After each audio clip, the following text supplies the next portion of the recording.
주빌리라는 말은 레위기 25장에 나오는 희년 정신에서 따온 이름입니다.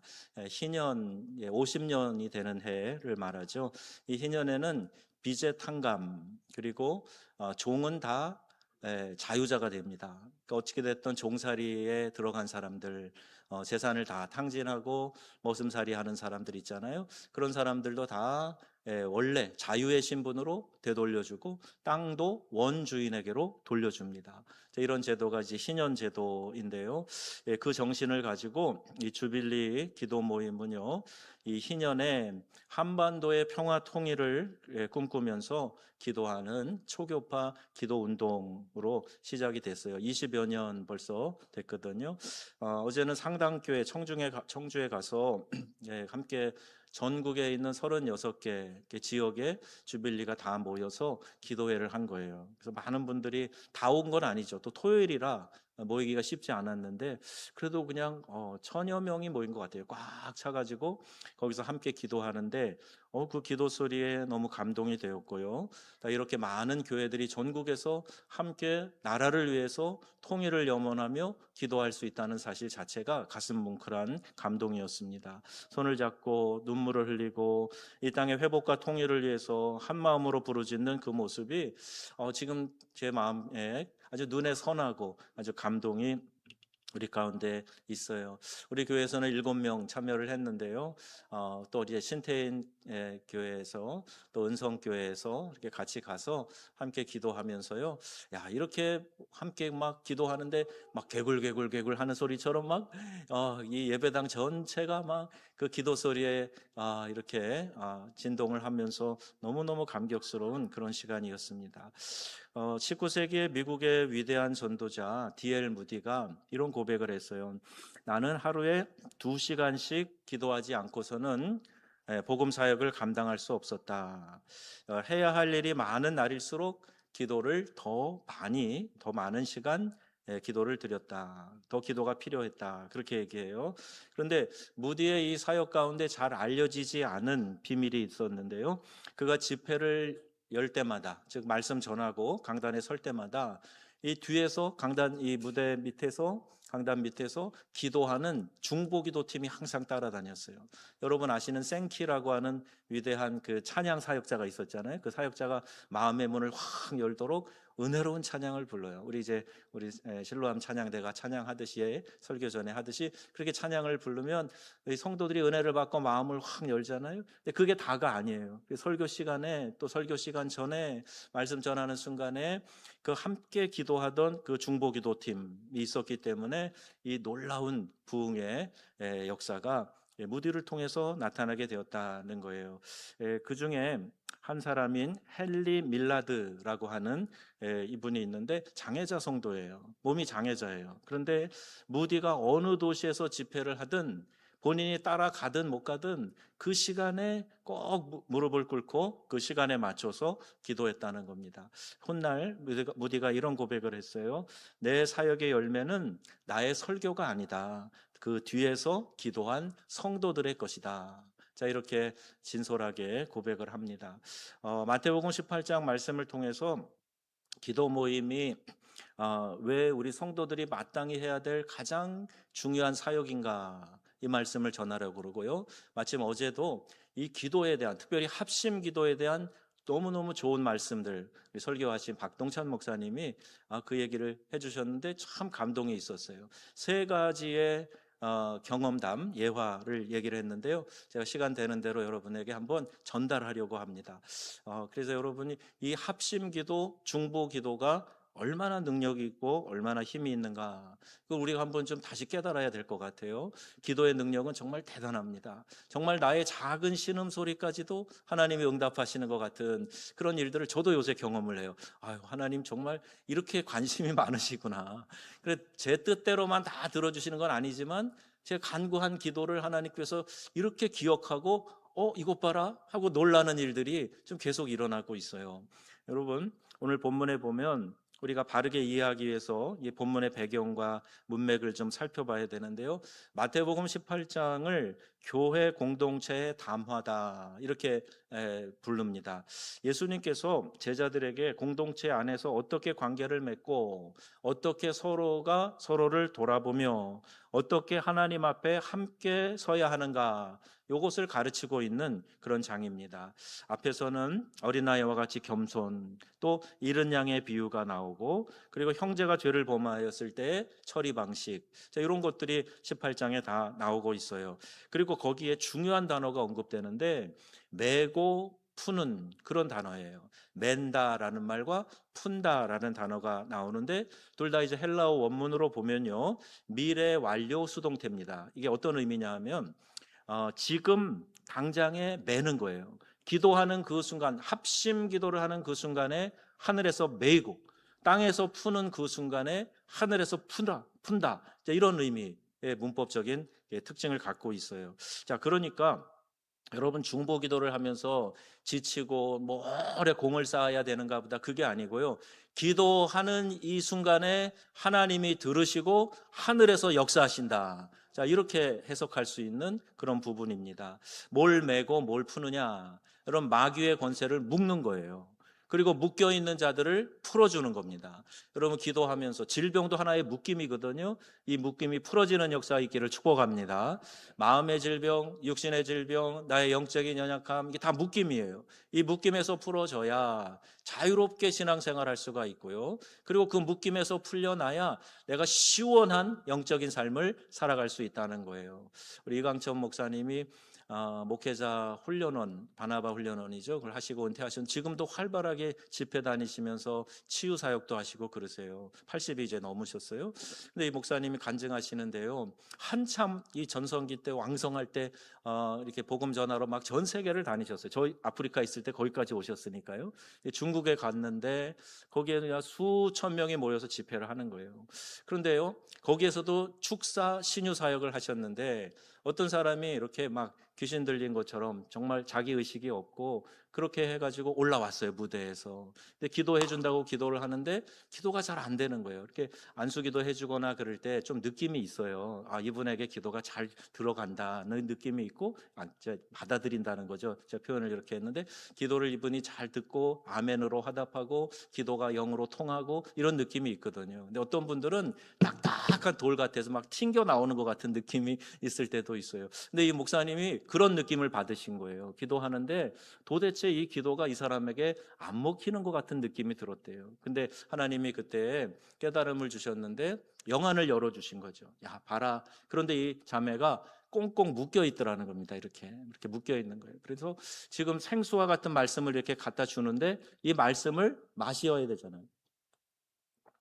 제가 긴장을 해가지고 아까요, 그 원고 없어진 것 때문에 긴장을 해서 갈증이 나는. 그런데 마시지를 못하는 거예요. 이렇게 묶여 있으니까.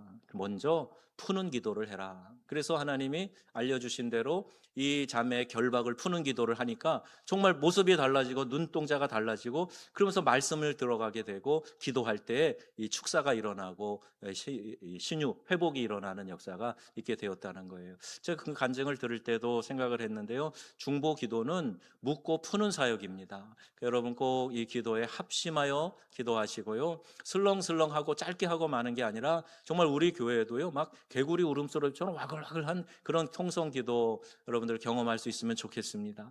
그 기도 가운데 하나님의 귀한 은총이 우리의 삶 가운데 나타나서, 야, 중보 기도가 이렇게 놀라운 능력이 있구나 하는 것을 깨닫는 우리의 믿음의 공동체, 지금도 기도하는 분들이 많이 계시지만 더 열심히 기도하셔서 우리 교회는 막 기도의 도가니가 훨훨 타오르는 그런 중보 기도의 도가니가 우리 교회에 있어지기를 주님의 이름으로 축원드립니다.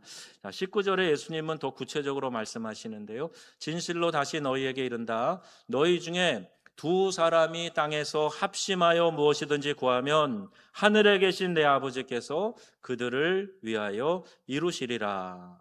여기 합심한다라는 말, 여러분 영어의 심포니 아시죠? 심포니, 막 오케스트라가 모여가지고 막 합주하는 거, 여러분 영어의 그 심포니라는 단어가 여기서 왔는데 심포네오라는 단어입니다. 악기들이 각각 자기 소리를 내지만 이 소리들이 다 하나로 모여가지고 하나의 아름다운 곡을 연주하는 하모니가 일어나는 거, 이걸 심포니라고 이야기를 해요. 심포네오. 그러니까 여러분, 중보기도는 이 심포네오의 역사가 있는 거예요. 내 영성, 각자가 영성의 빛깔이 다 다르거든요. 이 영성을 가지고 모여들어서 각자의 목소리로, 각자의 방식으로 하나님 앞에 기도하는데, 이게 아름다운 심포니가 돼서 하나님께 올려드려진다. 우리나라에서는 이걸 기도 합주회라고 번역해서 사용한 적이 있어요. 그러니까 여러분, 그런 마음으로 특별히 우리 수요일 날 집중해서 기도하고, 금요일 날 우리 중보기도팀이 기도하고, 또 매일 새벽 기도회가 있는데요, 모여 기도하기에 힘쓰는 성도님 되시기를 바랍니다. 이 합심의 기도가 놀라운 능력이 있기 때문에 그래요. 두세 사람이 내 이름으로 모인 그곳에 나도 그들 중에 있느니라. 우리가 다 예수님의 이름으로 모여서 예배드리고 기도하잖아요. 그러니까 그렇게 내 이름으로 두세 사람이라도 모이면 그곳에 내가 함께 하겠다. 여러분, 내 이름이라는 말은 단순히 예수님의 이름만을 의미하지 않아요. 예수님의 이름, 그러면 그 이름의 권세를 말하는 겁니다.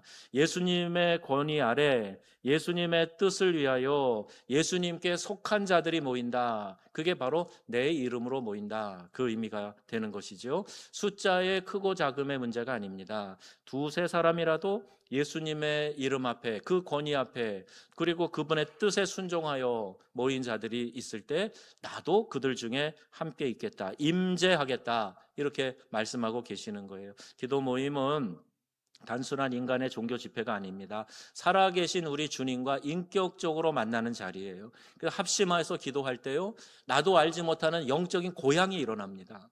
어제 우리 7명밖에 안 갔지만 그래도 거기에 모여가지고 막 그 1,000명에 달하는 사람들이 함께 모여서 막 기도하는데 내 영성이 막 같이 고양되는 느낌이 드는 거예요. 야, 이렇게 기도하니까 참 좋다. 숫자가 많아서가 아니라 막 집중해서 그 모든 사람이 하나의 주제를 놓고 막 기도하는데요, 야, 정말 말할 수 없는 감동이 우리한테 다가왔어요. 그러니까 여러분, 교회에서 모일 때에도요, 그런 마음으로 함께 모여 기도하고, 이렇게 중보기도에 힘쓰는 분들에게는 반드시 하나님이 예비하신 귀한 은혜가 그들을 통해서 나타나게 될 줄로 믿는 것입니다. 자, 기도 모임은요, 이제 세 가지의 중요한 부분을 오늘 말씀하고 있는데, 자, 첫째는 기도 모임은 성령의 역사를 체험하게 한다는 겁니다. 여기 기도에만 힘쓰게 하는 그런 역사인데요, 예수님께서 승천하시기 전에 제자들에게 단 하나의 지시를 남기셨어요. 예루살렘을 떠나지 말고 위로부터 능력이 덧입힐 때까지 이곳에서 기다리라 그랬습니다. 제자들은 이 말씀에 순종해서 마가의 다락방에 모였고요, 120명이 모여 있었어요. 자, 숫자를 한번 계산해 볼까요? 예수님이 이 말씀 남기고 승천할 때 몇 명 지켜보고 있었다 그랬죠? 잘 모르시면 제 손을 보시면 되겠습니다. 500명이나 증인으로 있었어요. 그런데 지금 마가의 다락방에서는 몇 명이라고 그랬죠? 120명이 모여 있어요. 그 나머지 380명은 바빠서 딴 일하러 갔겠죠. 예, 그 말씀을 아예 안 믿는 사람도 혹 있었을지도 모르겠어요. 아무튼 120명이 모여서 기도하는데, 합심하여 기도할 때에 놀라운 역사가 일어나게 된 거죠. 여러분, 혼자 기도할 때 마음이 쉽게 흩어지는 경우들을 봅니다. 잡념이 찾아올 때도 있고요, 피곤함이 엄습할 때도 있어요. 그러나 함께 모여 기도할 때 기도가 서로가 서로를 기도로 붙잡아주는 느낌을 갖게 돼요. 제가 가끔 벽난로에서 나무 떼던, 그때 그 인상이 하도 강해서 가끔 이야기를 하는데요, 제 이제 프랑스 목사관 2층에 벽난로가 있었어요. 근데 거기에 이제 겨울에 나무를 떼면 얼마나 그 분위기도 있고 따뜻하고, 그래서 그 앞에 앉아 있는데, 야, 이 불들이 묘하더라고요. 나무랑 나무 사이에서 불이 나와서 불이 들어가고 나와 들어가고 막 불이 왕래를 하는 거예요, 이렇게. 야, 그게 이게 시너지구나, 함께 타는 이 힘이구나 하는 걸 제가 그때 불 놓고 느꼈는데요, 기도가 꼭 이렇습니다. 그 활활 타는 나무에서 나무 하나를 빼가지고 옆에 뚝 놓으면 불이 언제 금방 싹 사그러지고 연기만 올라와요. 그걸 다시 갖다 놓으면 다시 불이 푹 튀어나와가지고 불이 막 왕래하면서 타오릅니다. 야, 이게 신앙하는 원리고 기도하는 원리구나. 여러분, 혼자 하면요 금방 식어집니다. 연기가 나요. 그런데 같이 붙어 있으면 서로가 서로에게 영적인 시너지를 줘서 활활 타오르게 되는 거예요. 여러분, 이런 원리로 함께 기도하는 일에 힘쓰시기를 바라요. 우리 기독교 신앙은 함께하는 영성이에요. 교회, 에클레시아도 함께 모여서 주님의 명령, 그 당부, 임무를 수행하는 공동체가 교회인 겁니다. 불교식으로 참선하는 게 아니에요. 또 힌두교식으로 그렇게 홀로 수행하는 게 아닙니다. 우리 기독교는 함께 하는 거예요. 함께 모여 기도할 때 서로의 기도로 서로를 붙들어준다. 자, 이것이 첫 번째 교훈이고요. 또 하나는 한 마음으로 기도할 때 어떤 역사가 일어나느냐? 성령의 역사가 임한다는 거예요. 이들이 기도할 때 이 오순절날에 성령이 강림하셨죠. 이게 우연이 아닙니다. 한국 초대 기독교 역사를 보면요, 이것을 증언하는데 1907년 평양 대부흥, 이 장대현 교회 사경에서 시작이 되죠. 수백 명의 성도가 함께 무릎 꿇고 회개하며 기도할 때 이 성령의 불이 임했어요. 이 불이 한반도를 휩쓸었고 일제 강점기 속에서도 교회는요 절대 무너지지 않았습니다. 해산당하고 폐쇄당하고 그래도 이 불씨는 흩어져서 오히려 이 불씨를 전했지 절대로 이 불씨가 꺼지질 않았어요. 여러분, 우리 이 합심 기도는요 성령께서 역사하시는 통로입니다. 합심 기도를 통해서 하나님의 영이 그들 가운데 임하는 것이 오순절 성령 강림으로부터 우리가 지금 성경을 통해 보고 있는 거예요. 신약교회가 탄생할 때 합심하여 기도할 때 그곳에 성령의 임함으로 일어나게 된 겁니다. 어제 이 상당교회에서 수많은 성도들이 함께 기도할 때요, 저도 그것을 다시 한번 느꼈어요.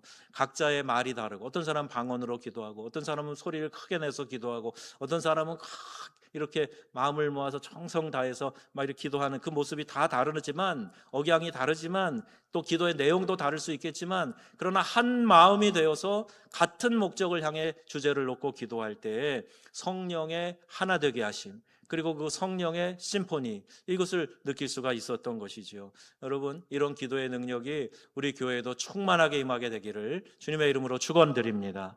두 번째 기도 모임은요, 신앙의 진보를 이루어준다. 속사람의 강건함을 위해 함께 기도하라 그랬어요. 에베소 3장 16절 말씀이에요. 그의 영광의 풍성함을 따라 그의 성령으로 말미암아 너희 속사람을 능력으로 강건하게 하시오며. 그러니까 우리의 속사람이 강건하게 되기 위해서 합심하여 기도하라는 거예요. 바울은 겉으로 드러나는 형편이 아니라 속사람의 강건함, 이것을 위해서 합심해서 기도하라고 그렇게 명하고 있습니다. 사람은요 겉으로 볼 때는 멀쩡해 보여도 속이 무너져 있는 사람들이 있어요. 우리 성도들의 삶도 마찬가지입니다. 그래서 기도 모임은요 서로의 속사람을 위해서 중보기도하는 자리예요. 누군가 널 위해 기도하네. 여러분, 이 복음성가 들으면 좀 마음이 짠하지 않습니까? 내가 잘나서, 내가 힘이 있어서, 내가 신앙이 있고 그래서 여기까지 온 줄 알았는데 가만 생각해 보면 내가 지치고 쓰러지고 엎어져 있고 주저앉아 있고, 그럴 때 누군가 날 위해 기도해서 내가 오늘 이만큼 유지하고 다시 힘을 얻고 다시 회복하고 이렇게 되면서 오늘까지 오지 않았어요? 그러니까 여러분, 누군가 날 위해 기도한다, 이 말이 내게도 귀하지만 나를 통해서 다른 사람에게 또 귀하게 역사가 일어나야 될 줄로 믿는 것입니다. 여러분, 나는 많은 사랑을 받기만 하고 나눠주지 못하면, 그러면 여러분 사회처럼 받기만 하고 나누지 않으면 그게 문제가 생겨요. 그런데 다 흘려보내면요, 보내면 보낼수록 나는 더 풍성하게 되는 거죠. 그래서 여러분, 갈릴리의 호수가 될 건지 사해가 될 건지 내가 어떻게 영적으로 흘려보내느냐, 가두어 두느냐, 이게 아주 중요한 관건이 됩니다. 그리스도 안에 또 한없는 그리스도의 사랑을 깨닫도록 함께 기도하라. 속사람의 강건함을 위해서 기도하고 그리스도의 사랑을 함께 깨닫기 위해서 기도하라, 이렇게 말씀하고 있어요. 이 바울의 기도는요 거기서 멈추지 않았습니다. 에베소 3장 18절 말씀이에요. 3장 18절에 이렇게 기록되어 있어요. 그리스도의 사랑의 너비와 길이와 높이와 깊이가 어떠함을 깨달아. 자, 하나님의 모든 충만하심으로 충만해지기를 그렇게 기도로 구하라고 말하고 있습니다. 그리스도의 사랑은 원한다고 자동으로 우리가 깨달아지는 건 아니에요. 성령의 조명하심 통해서 깨달아집니다. 그런데 그 조명은 종종 누군가의 중보 기도를 통해서 나에게 찾아옵니다. 목사인 저도요, 교인들이 막 기도해주고 함을 통해서 제 안에 그런 깨달음이 임하게 되는 게 있어요. 아, 그렇구나. 늘 보는 거고, 늘 지나치는 거고, 늘 펼치면 읽었던 말씀인데, 그날따라 하나님이 나에게 주시는 새로운 깨달음이 있단 말이에요. 그러면 이게 기도를 통해서 이루어지는 거예요. 그래서 여러분, 목회자를 위해 늘 기도해 주시지만 꼭 그런 기도를 해 주셔야 돼요. 성령의 조명하심이, 말씀을 준비할 때나 개인적으로 기도할 때나 또 목회자가 중보 기도할 때나 이 성령의 조명하심이 우리 목사님에게, 목회자들에게 있게 해달라. 여러분, 기도하실 때 하나님의 영이 우리 안에서 함께 역사하고 이끌어 가실 줄로 믿는 것입니다.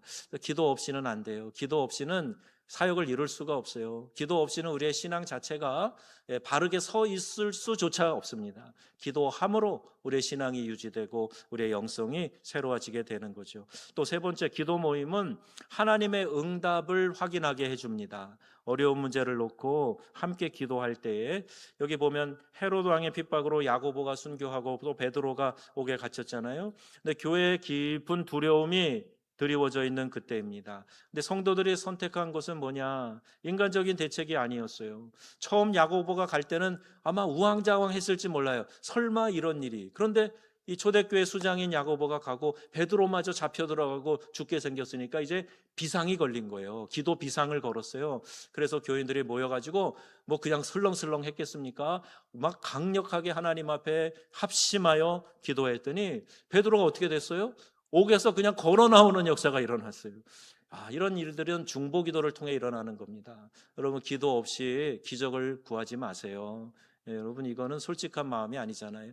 기도해야 하나님이 이런 역사를 이루신다. 성경에 나와 있는 이 말씀대로 뜨겁게 기도하고 합심해서 기도해서 하나님의 위대한 일, 기적의 역사가 여러분의 삶 속에 자주 일어나게 되기를 주님의 이름으로 축원드립니다. 기도 모임은 우리로 하여금 이렇게 인간의 방법이 아니라 하나님의 능력을 먼저 의지하도록 훈련시키는 거예요. 그래서 어려울 때일수록 무릎을 꿇는 공동체, 그것이 기도 모임을 통해 훈련된 교회의 모습인 것입니다. 또 이 응답을 함께 체험하게 되는데요, 이제 성도들이 기도하던 그 밤이에요. 천사가 베드로의 옥문을 엽니다. 또 돌아온 그 베드로를 본 성도들은 놀라움을 감추지 못해요. 응답을 반신반의하면서도 그들은 함께 모여 기도했다는 게, 그게 위대한 겁니다. 여러분, 우리의 믿음이 다 그래요. 어떤 때는 고만고만합니다. 그래서 정말 대단해 보여도 한편으로는 두려움과 의심이 있을 수 있거든요. 내가 믿는다고 하지만 또 한편에는 뭔가 모르게 좀 미심쩍은 면을 갖고 있을 수도 있어요. 근데 중요한 게 뭐냐? 그럼에도 불구하고 하는 거예요. 그럼에도 불구하고 주님 명하셨으니까 내가 믿음으로 실천하겠다. 이게 진짜 승리로 가는 비결인 거거든요. 그래서 이들이 반신반의하면서도 함께 모여 기도했을 때 하나님의 응답이 우리의 믿음보다 더 크시고 믿음보다 더 앞서 오신다 하는 것을 알 수가 있습니다.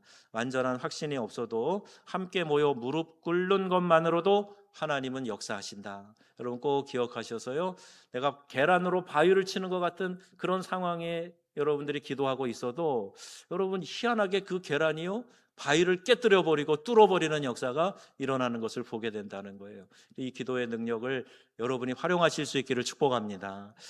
어제 들은 이야기 가운데에도 그런 얘기가 있어요.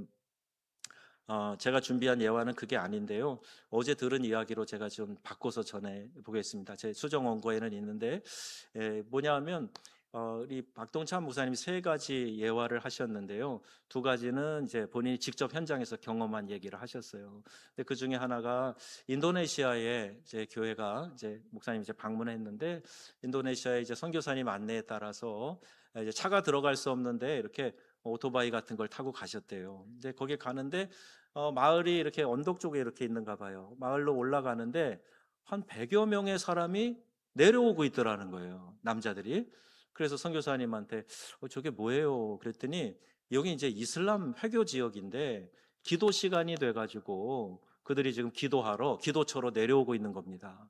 그래갖고 이제 선교사님과 이 목사님이 오토바이 타고 이제 올라갔는데 거기에 이제 조그만 이제 이 공간이 마련돼 있고 거기 한 청년이 거기 와 있더라는 거예요. 요셉이라는 청년. 그리고 그 청년이 거기 앉아서 그냥 뭐 중얼중얼 기도하듯이 그렇게 앉아 있더래요. 근데 목사님이 감동이 와서 그 청년을 위해서 기도하는데 이 청년이 아멘, 아멘 이렇게 기도 중간중간에 응답을 하더래요. 선교사님, 이 목사님 무슨 말로 기도했을까요? 인도네시아어, 한국어. 한국어죠, 당연히. 한국말로 기도를 했는데 인도네시아 청년 요셉이란 청년이 아멘, 아멘 그러는데 목사님 마음에 감동이 오셨어요. 그래서 선교사님한테 내가 돈을 보내줄 테니까 여기 교회를 지으세요. 그래가지고 거기다가 예배당을 지었다는 거예요. 또 이 형제가 이제 뭐 이렇게 평상 같은데 뭐 비슷한데 햇빛 좀 가리는 데서 기도하다가 그리고 예배당이 생겼으니까 얼마나 좋아요? 그래서 여기서 뭐 해야 돼요? 이렇게 물어봤더니 선교사님이 이제 한국식으로 이제 얘기를 해준 거예요. 여기서 수요일 날 모여서 예배드리고 주일 날 예배드리고 또 뭐 새벽 기도도 하고 금요일 날도 기도도 하고 그러면 여러분 벌써 우와 하시죠. 그런데 이 청년이 그것만 하면 돼요? 그렇게 얘기하더라는 거예요. 이게 무슨 말인가 했더니 무슨 말인가 했더니 이 회교도들은 하루에 몇 번 기도해요? 5번을 기도하는 거예요. 그런데 매일 5번을 그렇게 기도하는데 일주일에 그것만 하면 돼요? 그러더래요. 그러니까 선교사님이 그때 기치를 발휘해 갖고 뭐라 그랬냐면 그건 기본이고 성경에 쉬지 말고 기도하라 그랬다. 이렇게 얘기를 해준 거예요. 그랬더니 이 요셉이라는 형제가 그 말을 듣고요. 정말 아침에 가가지고 하루에 뭐 8시간씩 아침 새벽에 가가지고 3시부터 가서 정오 지날 때까지 꼼짝 않고 거기 예배당에서 기도만 했다는 거예요. 한 형제가. 근데 어떤 일이 일어났는 줄 아세요? 그 마을에 귀신 들린 사람이 하나 있었대요. 사방을 다니면서 막 이렇게 어지럽히고 힘들게 하고 그랬는데 이 귀신이 어떻게 찾아가지고 그 예배당에까지 온 거예요. 그러니까 요셉이란 형제가 혼자 기도하기 심심하니까 잘 됐다. 그리고 옆에 앉혀놓고 같이 기도를 했는데 귀신이 떠나버린 겁니다. 고쳐졌어요. 그랬더니 이제 그 소문이 났겠죠? 그래서 마을 사람들이 한 명 한 명 그 교회에 와서 같이 기도하기 시작을 했는데 그때 만났던 그 100명의 사람들이 다 예배당에 모여서 예배드리고 그들이 하나님을 믿는 사람으로 변화됐다는 사실이에요. 자, 여러분 남의 나라 얘기니까 감동이 적으십니까? 제가 이제 한 달이 건너서 얘기하니까 조금 그런데 저는 들을 때 마음이 짠했어요. 여러분 한 명의 기도가 마을 전체를 바꾸는 역사가 일어나는 줄 믿으시기 바랍니다. 회교도들은 전도 안 된다고? 아니요. 이런 역사가 지금도 일어나고 있어요. 이런 역사가 일어나고 있어요. 여러분 기도하고 모여서 한 명 한 명 모여서 기도할 때 역사가 일어났고요. 동독이 그 기도 모임 라이프치에서 기도할 때 그 기도 모임의 불씨가 퍼져나가서 동서독이 통일되는 것처럼 오늘 우리한테도 그런 역사를 하나님이 일으켜 주신다는 사실입니다. 여러분 기도에 힘쓰시기를 바랍니다. 자, 또 하나는 네 번째, 지금 이 땅을 위해서 우리가 기도해야 돼요. 6월은 호국 보훈의 달입니다. 오늘도 그런 기도 많이 해주셨는데요.